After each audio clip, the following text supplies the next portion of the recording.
لقبولك إن شاء الله تعالى. پێغەمبەری خوا صلى الله عليه وسلم فرمي ئامۆژگاری هەموو لایەکمانەکە ئەفەرمێ أداء الجار يمحو الحسنات عفو واتە ئازاردانی دراوسێ چاکەکان ئەخوا. پێغەمبەری خوا صلى الله عليه وسلم فرمي من كان يؤمن بالله واليوم الآخر فلا يؤذن جاره.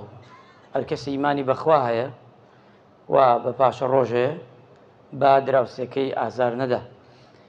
پرسیاری کابرایەکیان کرد لە خزمەتی ڕەسوول الله صلى الله عليه وسلم، وتیان کەسێکی زۆر چاکە، وەسفیان کرد باشە، عیبادەتی چاک، بەڵام یەک سیفەتیە زۆر خراپە، ئاوسەکانی ئازار ئەدا.